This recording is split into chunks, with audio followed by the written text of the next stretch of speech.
Creo que Tony Alamo es probablemente uno de los seres humanos más crueles que los Estados Unidos haya visto. Y quería estar presente aquí para contar esta historia, para dar a conocer la verdad y aclarar la naturaleza de este culto y las atrocidades que cometió en el nombre de Dios.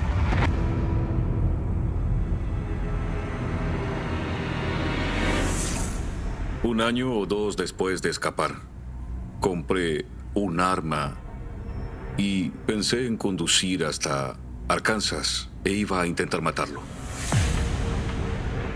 Tony era un monstruo de inmensas dimensiones. La forma en que aterrorizaba a seres humanos no tenía comparación. Yo decía que él era sádico, narcisista, sociópata, y él usaba la religión para encubrirse. A las mujeres de ahora, no solo se les ha dicho que son iguales al hombre, también que son hasta mejores que ellos. De acuerdo con la palabra de Dios, la mujer debería ser apedreada hasta morir e irse al infierno.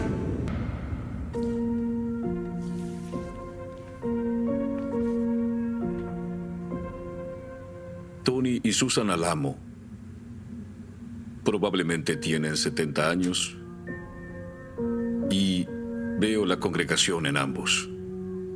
En 1969, Tony y Susan se casaron y yo me incorporé a la fundación cristiana de Tony y Susan Alamo. A ese punto, probablemente tenían 300, 500 seguidores. Creo que de alguna forma se veían como padres. Todos llamaban a Tony Papá Tony. Y la mayoría llamaba a Susan Abuela Susie. Y luego toda la gente dentro de la iglesia nos llamábamos hermano y hermana. Tony está retratado sin sus lentes oscuros. Sonríe. Parece un tipo muy normal. Pero era un cruel y sádico monstruo narcisista con aires de grandeza.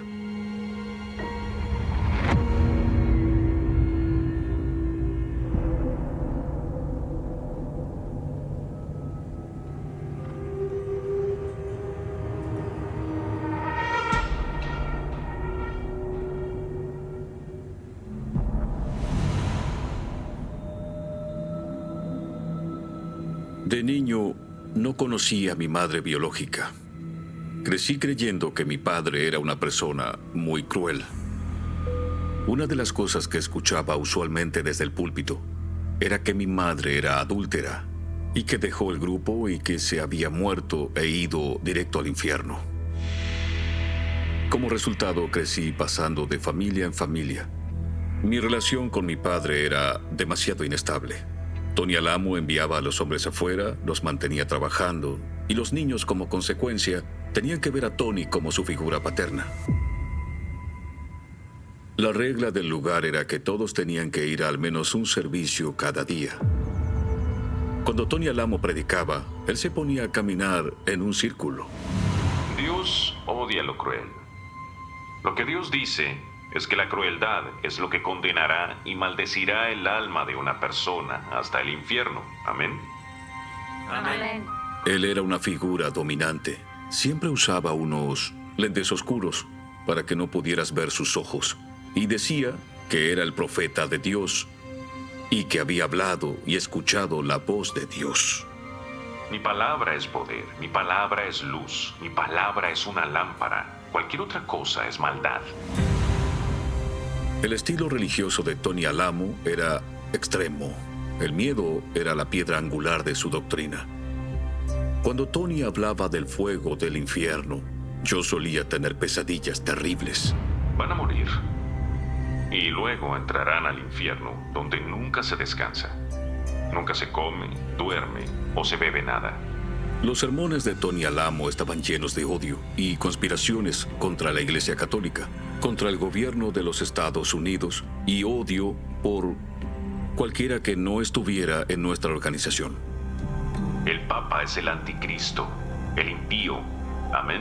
Amén. Tienen que creer eso si quieren vivir. Amén. Amén. Se posicionaba a sí mismo como el Salvador. El único lugar para la salvación era dentro de nuestra organización. La gente de afuera no estaba a salvo e irían al infierno. No recuerdo ni un solo individuo que cuestionara la conexión de Tony Alamo con Dios. Creíamos todo lo que él decía.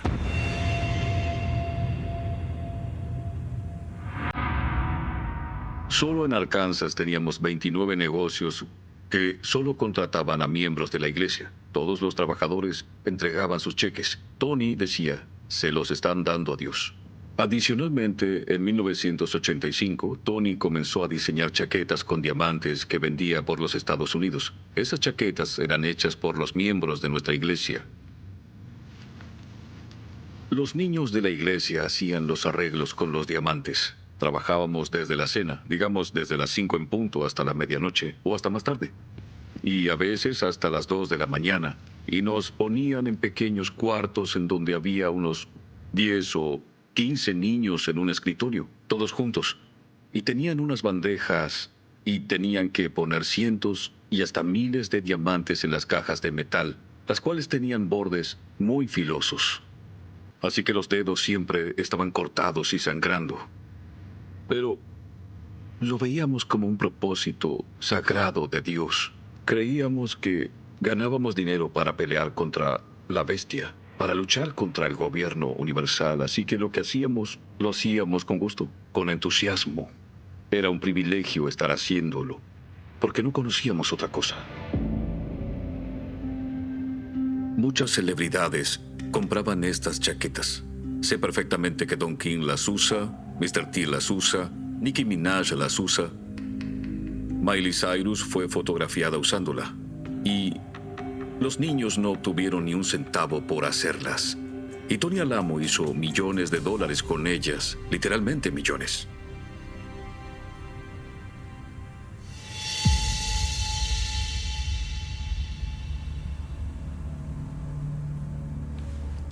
Una vez, una costurera que trabajaba en las chaquetas le quiso explicar a Tony Alamo que esta proporción de aquí estaba muy ajustada. Estaban así.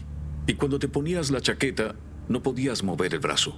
Ella lo cuestionó, y nadie cuestiona a este hombre sin algún tipo de repercusión. Yo estaba cerca, jugando un poco. Tengo una sugerencia sobre las chaquetas. Tenemos que abrir más las costuras aquí para que puedan moverse. Tony se puso colérico, acusándola de no estar conectada a la naturaleza espiritual del diseño y de que tenía que acomodar su alma con Dios. Y cuando ella siguió insistiendo, diciendo, este diseño no funciona, la acusó esencialmente de tener al diablo dentro de ella. ¿Cuestionas la palabra del Señor? Eso me sobresaltó. Y obviamente me enfoqué en Tony para ver qué iba a hacer después. Este diseño vino de Dios. ¿Me entendiste?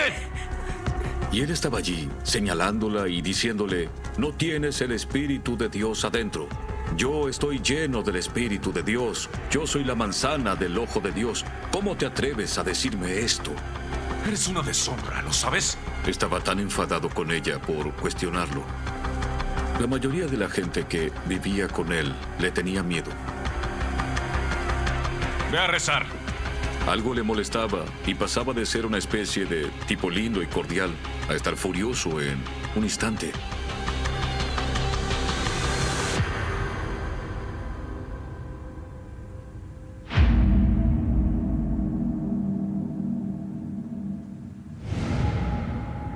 Una de las primeras veces en las que vi que Tony golpeaba gente, creo que fue a los 8 años. Vi a un niño 3 años mayor que yo caminando solo y su forma de caminar era cojeando, estaba casi arrastrando su pierna, pero estaba encorvado. Lo vi y me acerqué a él. Glenn. Era un amigo cercano, así que corrí hacia él y le pregunté, hey, ¿qué te ha pasado? ¿Qué ocurrió contigo? Y él me dijo, aléjate de mí, porque papá Tony acaba de quitarme el diablo a golpes. No lo entendí. ¿De qué estás hablando? Entonces lo presioné un poco y dije, ¿por qué caminas así? Y él dijo, papá Tony me pegó con un cinturón. Y levantó su camiseta. Tenía marcas rojas en su espalda. Esa fue una de las primeras veces que había visto sangre y marcas en un niño. Me dijo que todo lo que le hizo fue a causa de una nota que le pasó a una niña en clase. Tony se enteró de eso. ¿Y por qué haría eso? Porque tengo a Satanás en mí. Cuando mi amigo me dijo que lo dejara solo por miedo de que me pegaran por estar con él, pensé, no hay forma de que puedan golpearme de esa manera.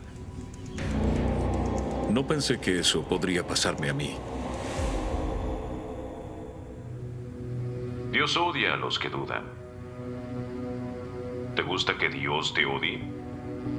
La Biblia dice que aquellos que son débiles y no creen terminarán en el infierno. El miedo era el principal motivador en la iglesia. Tony Alamo aseguraba que Dios hablaba por él, y por esa razón Dios sabía lo que pensábamos. Le decía lo que pensábamos. Y de niño crecí creyendo que si tenía un pensamiento impuro, Dios se lo decía a él. Un pensamiento impuro o algo parecido.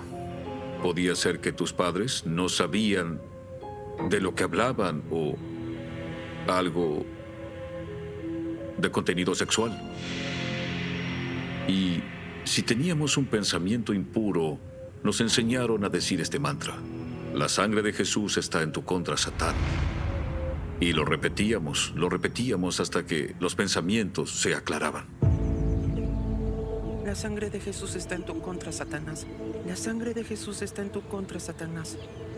Solíamos estar caminando por la propiedad y escuchar a la gente diciendo: la sangre de Jesús está en tu contra, Satanás. Y se sabía que esa persona estaba pensando en algo y tenía que limpiar su mente. La sangre de Jesús está en tu contra, Satanás. Nos entrenaron para reportarnos entre todos. Así que tenías que tener cuidado al decirlo. Yo solía decirlo susurrando. Si alguien me escuchaba diciendo la sangre de Jesús está en tu contra, Satanás, tenía la oportunidad de preguntarme ¿por qué estás diciendo lo de la sangre? Lo cual luego me llevaría a explicarles que había pecado. Y si había pecado, entonces podían reportarme. Había consecuencias por eso. Le llegaría a Tony que alguien estaba teniendo pensamientos impuros. Y entonces, eventualmente, él lidiaría con eso a su manera.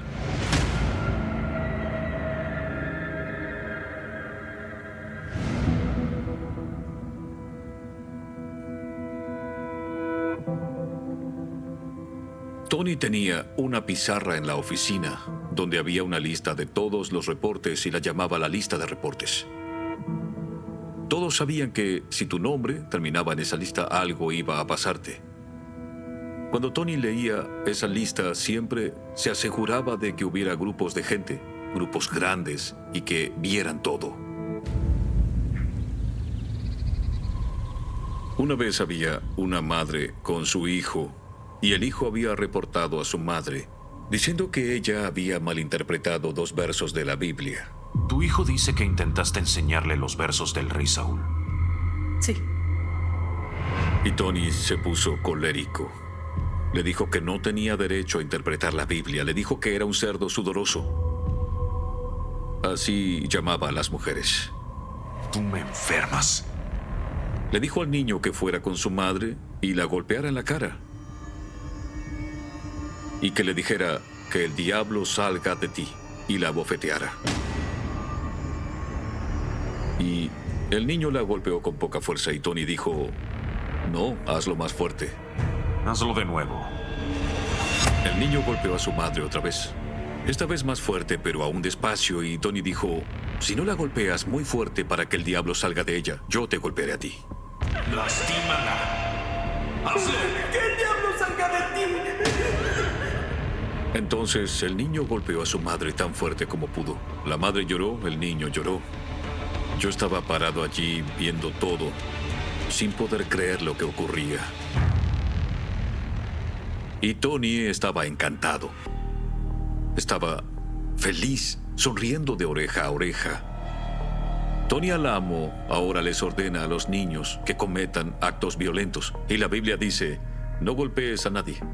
La Biblia dice: no hieras a nadie. Entonces comencé a notarlo al leer la Biblia y dije: esto no tiene sentido. Lo que él dice no coincide. Pero si por momentos dudaba, lo único que pensaba era que era maligno, que yo era el problema. Porque Tony era el profeta de la verdad.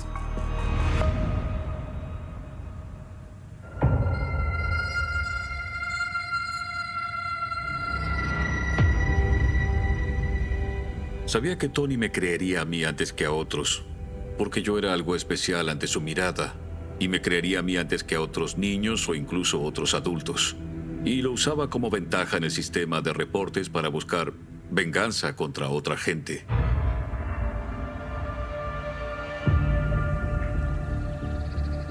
Cuando teníamos unos 12 años, mi amigo y yo pudimos conseguir una edición del profesor de nuestro libro de ciencias.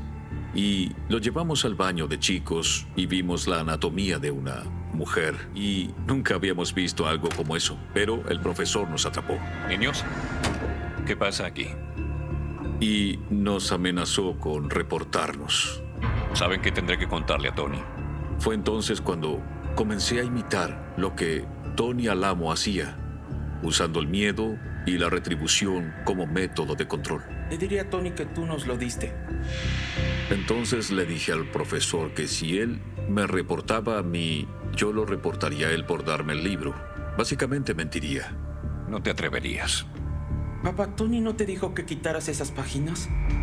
Tendría que haber tomado un bolígrafo negro y borrado la anatomía, pero no lo hizo, y eso le hubiera traído problemas. No diré nada si tú no lo haces. Accedió a no decir nada, porque entendió mi estado con Tony.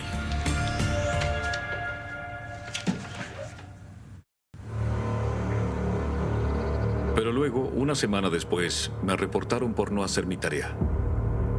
Entonces lo delaté y dije que él dejó el libro en un lugar que estaba a nuestro alcance. Él está mintiendo. Nunca le di ese libro. Me llamó mentiroso enfrente de Tony, y Tony dijo, no, Benji no miente. Benji tiene la bendición de Dios. Yo creo en su palabra. Así que, eventualmente, el profesor fue golpeado. Sáquenlo de aquí. No, no, Benji. Benji, dile la verdad. Dile la verdad, Benji. Por favor, dile la verdad. Vi que le dieron 10 golpes fuertes. Fue inclinado sobre una mesa mientras un hombre con una gran tabla le pegaba 10 veces en el trasero. Fue una de las primeras veces en las que comencé a probar el poder. Cuando le mentía a Tony sobre esas personas, tenía una sensación de euforia, de poder, que nunca antes había experimentado. Lo disfrutaba y recuerdo sentirme invencible.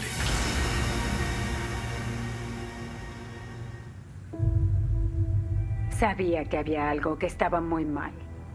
Y Tony me llevó de doctor en doctor. Y finalmente lo encontraron. Era cáncer de mama. La gente en la fundación rezaba diciendo, Señor, por favor, no dejes que Susie muera.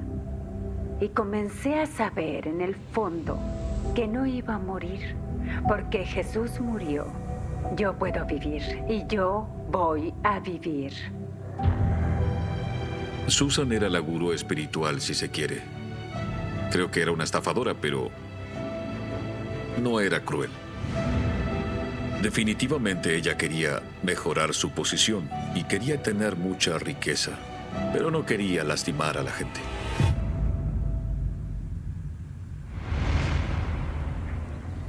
El día en que murió, la trajeron a la iglesia y la pusieron en un ataúd, uno abierto, y todos fueron hasta allí y dejaron sus condolencias. Tony y Sue prepararon al ministerio para la muerte de Susan, diciendo que ella eventualmente volvería de la muerte. Durante los primeros 3 días, luego de la muerte de Susan, todo nuestro ministerio estaba rezando y era casi sin parar. Yo creía con toda mi alma y corazón, como todos los otros en la iglesia, que ella volvería de la muerte 3 días luego de morir. Cuando Susan no resucitó al tercer día, Tony inmediatamente comenzó a culpar a la congregación. No creían lo suficiente. Es por ustedes que ella aún está ahí. Por sus corazones pecadores y su falta de fe. Seguimos rezando sobre su cuerpo por 6 meses, en un ataúd abierto, todo el tiempo, 24 horas seguidas. Nadie dejará este cuarto hasta que sus plegarias lleguen al cielo. Luego de que Susan Alamo muriera y no volviera de la muerte, comencé a cuestionar todo lo que Tony Alamo predicaba. Ahí empezó mi duda. Ahí es cuando comencé a decir: dijiste que volvería y no ha vuelto. Debe ser un falso profeta.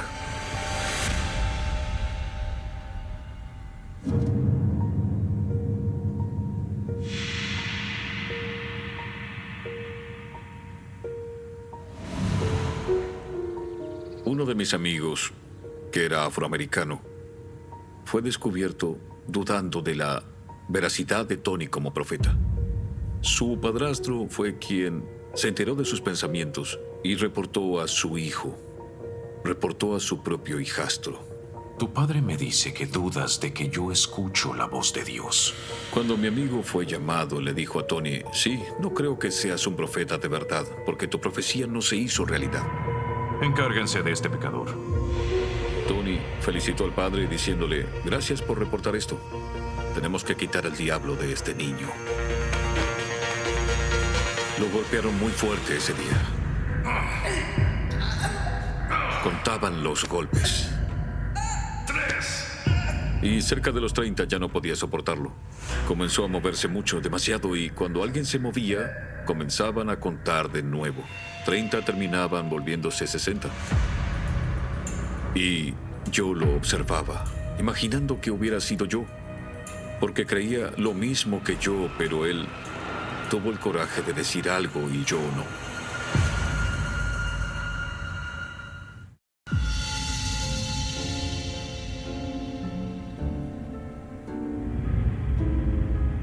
En 1992 comenzó a predicar sobre la poligamia y con los años Tony recolectó múltiples esposas espirituales. El último número que escuché fue 24. La mayoría de ellas tenían menos de 16 años, casi todas ellas. Lentamente comenzó a estar con esas mujeres y también con sus seguidoras para que creyeran que el matrimonio y el sexo con él era apropiado, bueno y bendecido por Dios. ¿Dudamos de la ley de Dios? No. ¿La ley dice que está bien tener 2 esposas? Sí. ¿Eso es malo? No.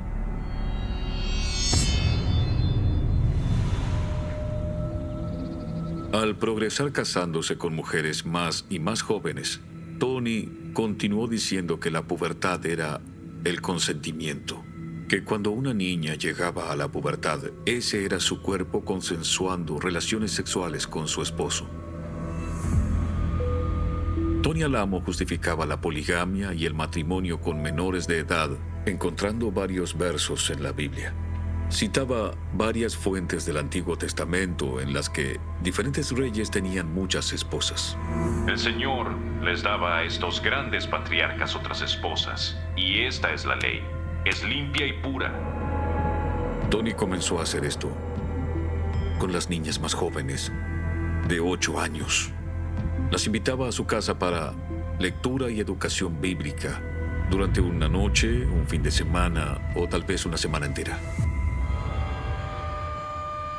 Únete y reza con ella y enséñale mi palabra. Quiero que hagas lo mismo con la congregación. Cuando las niñas asistían, yo no pensaba nada al respecto. Cuando Tony seleccionaba a una niña para esta especie de estudio, era algo respetado porque Tony era el profeta. Y los adultos estaban felices porque su hija fuera seleccionada para pasar tiempo con el profeta de Dios. El Señor no le da una esposa a una persona que no guiaría a esa mujer al reino de los cielos.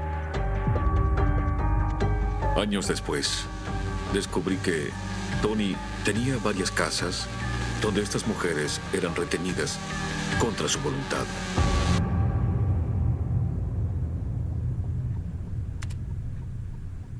El Señor le dio a David las hijas de Saúl y las esposas de Saúl.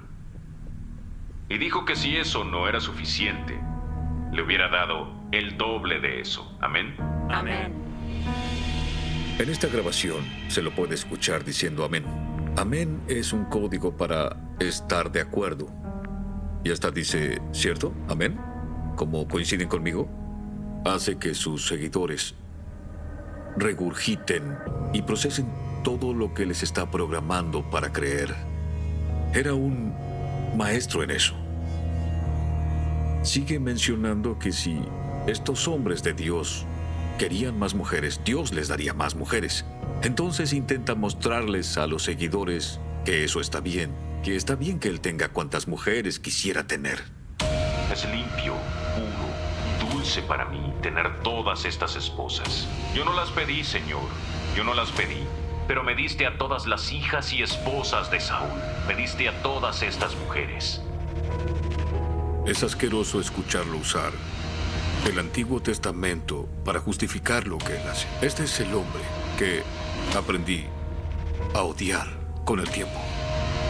Pero también es el que crecí amando, sin saber que era un monstruo hasta muchos años después. Este es Tony Alamo, adivinando la palabra. Alabado sea el Señor. Amén. Oh, cielos, ok. Esta fotografía es de la parte trasera de la entrada a la mansión donde crecí. Las puertas que se ven aquí, detrás de ellas hay un cuarto. Así es. Muchas cosas horrorosas pasaron en ese cuarto. Lo irónico de esta foto es que del lado izquierdo de la puerta hay una pintura de Jesucristo. Y parece que está rechazando a Satanás. Y la ironía también es que detrás de estas puertas, muchos niños estaban sufriendo crímenes innombrables y soportaban cantidades de dolor. Estas son las puertas por las que pasé la noche en la que me llamaron. Cuando salí, no era la misma persona que cuando había entrado. Estaba muy traumatizado.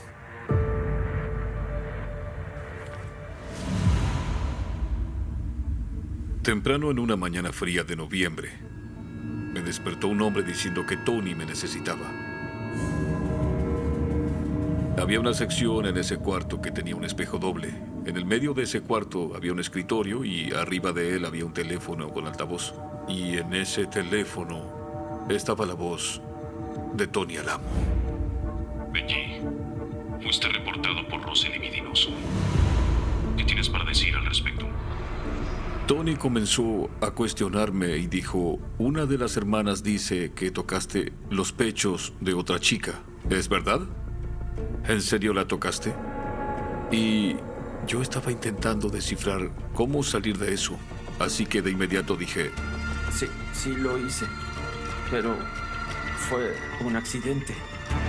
Cuando el autobús frenó, toqué a esa chica, me caí sobre ella y toqué sus pechos.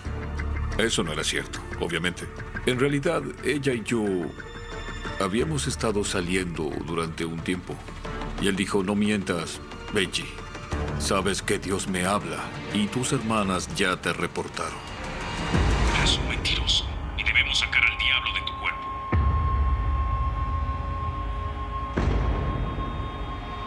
No tienes el control sobre lo que va a pasarte. Y todo lo que sientes es dolor. Un hombre me sostuvo en el aire y luego otro tomó la tabla de educación y me golpeó con eso.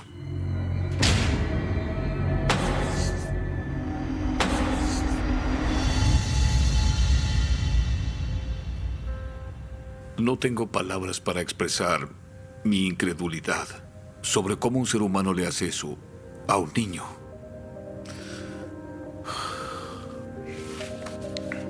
Sí, no lo sé. No estoy seguro de eso.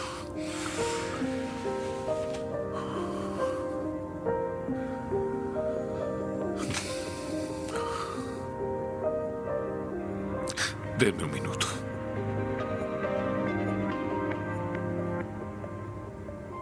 Es triste.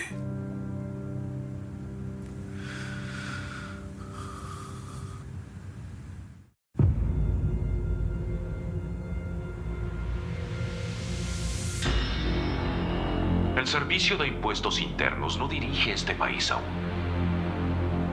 Todas las diferentes agencias de gobiernos unidos, toda esta gente, sus mentes han sido envenenadas en mi contra.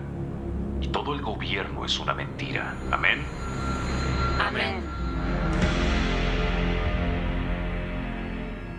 Tony estaba preparando a la congregación para el inevitable ataque de la bestia, como le decía a los del fisco, llenando sus sermones con cosas que eventualmente ocurrirían, cosas como el embargo de nuestras propiedades. Y entonces sucedió que unos meses después los agentes federales vinieron y llegaron con armas y pensamos, esta es la bestia. Así que parecía que sus profecías se hacían realidad. Los agentes decían que teníamos una semana para irnos o podíamos terminar en prisión. En una semana, la propiedad de 100,000 hectáreas estaba abandonada, totalmente abandonada. Tony Alamo estaba escondiéndose en Florida. Mi familia planeó ir a Long Island, donde nos quedaríamos con mis abuelos.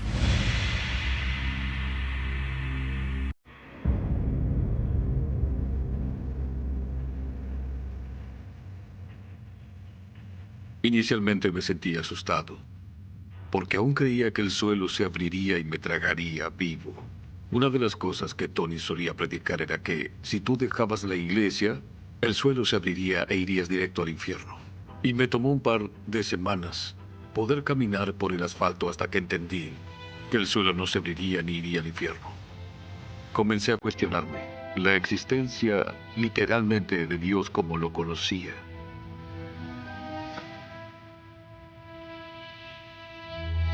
Fui hasta una pista de patinaje y charlé con unas chicas.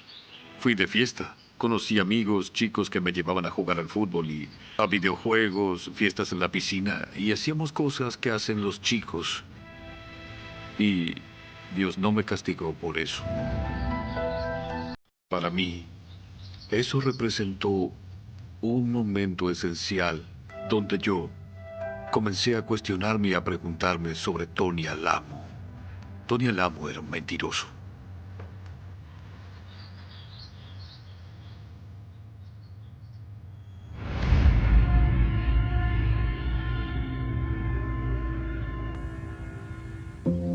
Unos 9 meses después de irnos a vivir a Long Island, Tony le ordenó a nuestra familia que volviera a Arkansas a reiniciar la iglesia. Aunque tenía 16, mis opciones eran muy limitadas. No tenía seguro social, no podía quedarme solo.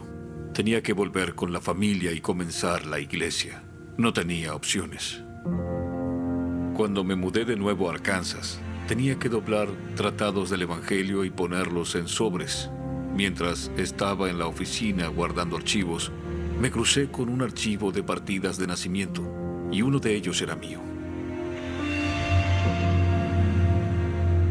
No tenía idea de que ese documento existiera, pero estaba mi nombre en tinta y también el de mi madre, su apellido de soltera, y no tenía idea de quién era esa mujer, cuál era su nombre o nada sobre ella, y allí estaba, impresa.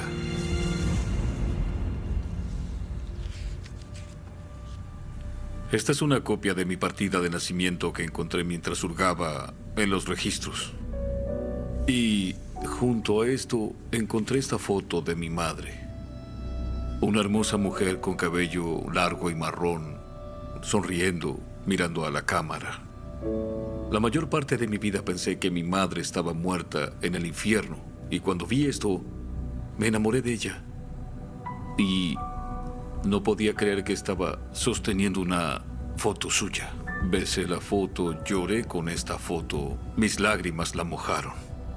De acuerdo con esto, mi madre era de Brooklyn, Nueva York. Llamé a información y comencé a preguntar su apellido. Y luego encontré una pariente de mi madre que nunca se casó y conservó el apellido de soltera como el de mi madre. Y ella sabía dónde estaba mi madre y sabía que mi madre vivía. Y me puso en contacto con ella en California. Todos los años de mentiras se esfumaron.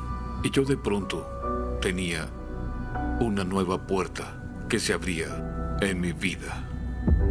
Comencé a planear mi escape solo a los 16 años.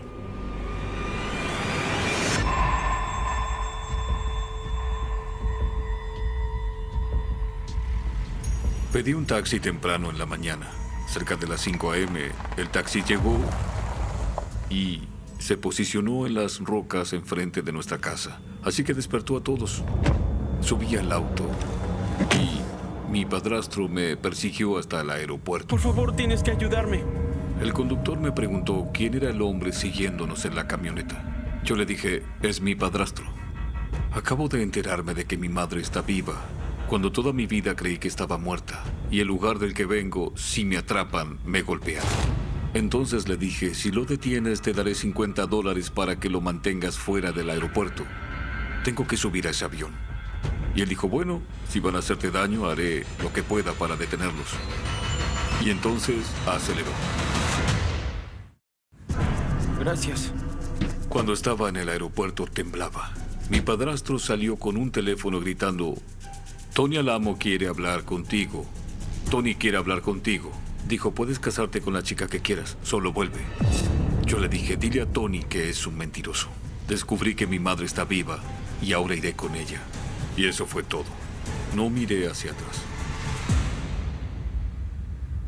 Mi madre me recibió en el aeropuerto de Fresno, California. Y entonces comencé a entender quién era realmente ella cuando me contó toda su historia. Seguro tienes muchas preguntas.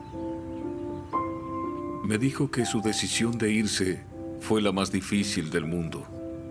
Y como el día que fue a escaparse de ese grupo, mi padre vino y me sacó de la enfermería. Ella no pudo encontrarme. Entonces decidió escapar sin mí. Si no me iba en ese entonces, no creo que hubiera salido nunca. Una de las cosas que mi madre me contó fueron las 3 veces en las que intentó buscarme. Contrató 2 veces un investigador privado y 2 veces lo rechazaron. La iglesia no lo dejó entrar. Y luego, la 3ª vez, ella y algunas amigas intentaron secuestrarme por las calles y eso no funcionó. Pero sí que lo intentó. Nunca me rendí, Benji. Sí, entiendo. Y eso me hizo sentir muy bien, de hecho. Me demostró que le importaba y que realmente nunca se olvidó de mí. Puede que me dejara, pero no se olvidó de mí. Y por eso yo la perdoné.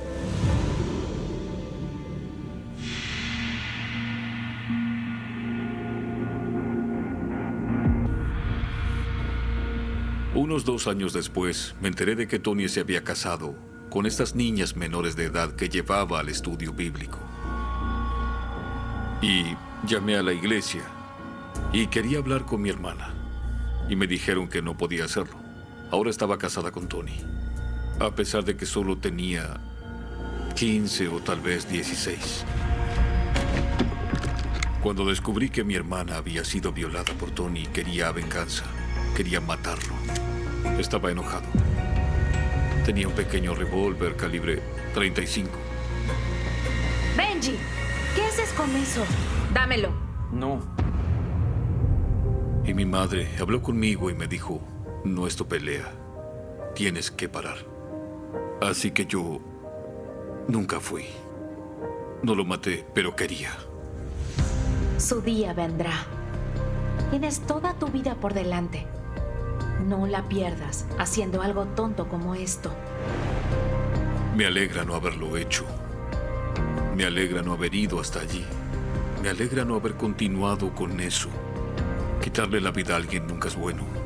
Aunque sean pedófilos, violadores, predicadores que abusaban sexualmente y robaron millones. No es la solución.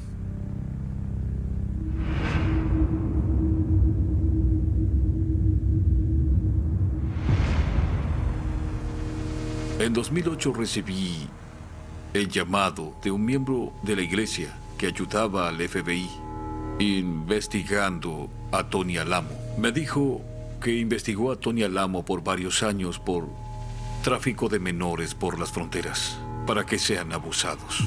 Pero querían además agregarle cargos por abuso de niños. Tenían suficiente para tal vez encerrar a Tony por el resto de su vida.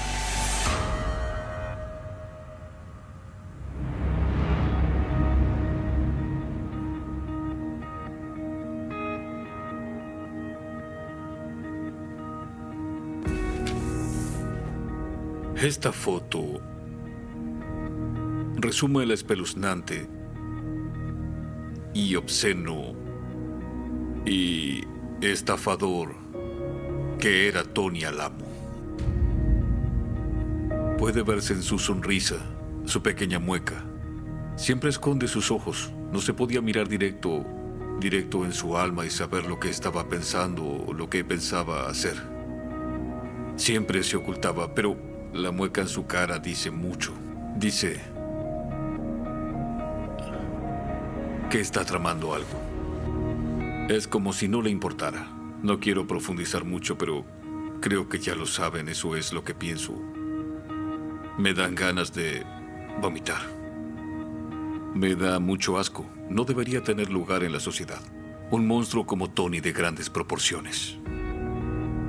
Quedé paralizado cuando escuché que lo arrestaron y que le darían unos 170 años tras las rejas.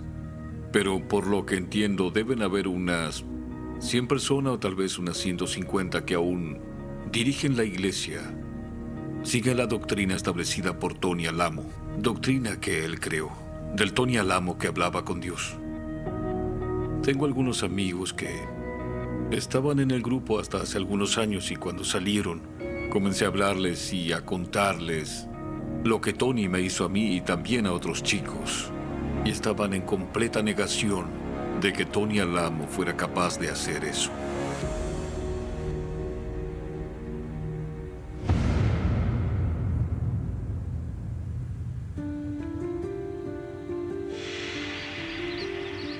Cuando me enteré de que falleció, me alivié. Luché la mayoría de mi vida por encontrar cierta especie de balance y paz mental para mi vida. Me ha tomado 30 años salir al otro lado y recuperar mi vida. Aún veo los golpes, aún escucho los gritos. No es algo que se va, pero con el odio que él tenía, aprendí que todos sufrimos y que todos tenemos una meta común que es vivir cuanto más podamos, lo más libres que podamos. Y me rehúso a volver a vivir mi vida con miedo.